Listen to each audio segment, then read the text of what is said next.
Arjun and Aravind சாமி said, what the fuck is this? We don't do all this அப்படின்னாங்க. அரவிந்த் சாமிக்கும் மணிரத்னம்க்கும் அங்கேருந்து புட்டுக்கிச்சுன்னு கேள்விப்பட்டேன். Then they got together in கடல். I don't know what happened after that. ஆமா, ரொம்ப இடைவெளிக்கு அப்புறம் தான் கடல் நடிச்சாரு. ரோஜா ஆமா, பாம்பேக்கு see, அப்புறம் அவர் ஒரு நடிக்கவே இல்ல. ஒரு டிசப்பாயின்ட்மெண்ட் வந்துரும்ல, என்ன இவர் இப்படி எல்லாம் ஆயிட்டாரு அப்படின்னு அந்த ஒரு ஏமாற்றத்துல தான் விலகி போயிருவாங்க அவர்கிட்ட இருந்து. ஓகே. மேம் அதே மாதிரி வந்து பல முன்னணி இயக்குனர்களுடைய படங்கள் வந்து இப்போ சரியா போறது இல்ல. ஃபார் எக்ஸாம்பிள் மணி சார்னே சொல்லலாம். அதுக்கும் இதுதான் காரணமா ma'am? I already covered in the previous I interview. Mean How can we கேக்குறேன்னா, speculate like that? இது மட்டுமே காரணமா? இல்ல இது வந்து அவங்க கிரியேட்டிவிட்டிய பாதிக்குதா? அப்படின்னு கேக்குறேன். டெஸ்ட் பண்ணி பாருங்க, அவங்கள அப்பதான் தெரியும் எவ்வளவு மக்காயிட்டாங்கன்னு. மக்கோமீட்டர்ல என்ன பதில் சொல்ல முடியும் தம்பி இதுக்கு? Okay, okay. நான் டாக்டரும் இல்ல, சிபிஐயும் இல்ல, சைக்காட்ரிஸ்டும் இல்ல. Okay ma'am. இந்த பிளட் டெஸ்ட் அப்படின்ற ஒரு விஷயம் வந்து இப்போ எனக்கும் ஸ்ரீகாந்த் எடுத்தாங்க பிளட் டெஸ்ட் அந்த டைம்ல. எனக்கும் எடுத்தாங்க. அந்த ரெய்டு வந்த போது they took my blood and blood sample and went. Okay, okay.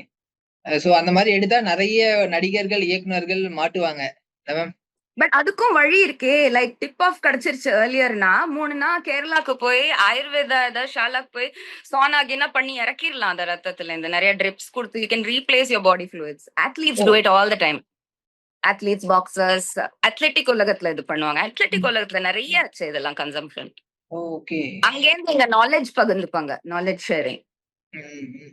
So 3 நாள்ல கேரளால எல்லாத்தையும் இறக்கிடலாம். அதுக்கப்புறம் தைரியமா பிளட் டெஸ்ட் கொடுக்கலாம். ஓகே.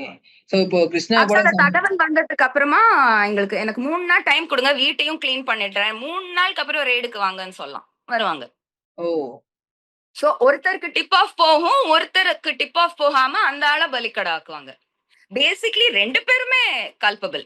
பட் ஒருத்தருக்கு டிப் ஆஃப் போயிருக்கு, ஒருத்தருக்கு டிப் ஆஃப் போகல. அப்படி மாட்டினவர் தான் ஸ்ரீகாந்த் மேம். போகாத நபர் கிட்ட, அந்த டிப் ஆஃப் போகாத நபர் கிட்ட அந்த நபர் கதறி போன் பண்ண போது ஒன்னும் கவலைப்படாத, அவங்க என்ன கேட்டாலும் கொடுத்துரு, நாங்க இருக்கோம்னு சொல்லிட்டு நழுவிட்டாங்க. சோ இந்த நபர் தைரியமா பிளட் டெஸ்ட் கொடுத்திருக்காரு, வாக்குமூலம் கொடுத்திருக்காரு,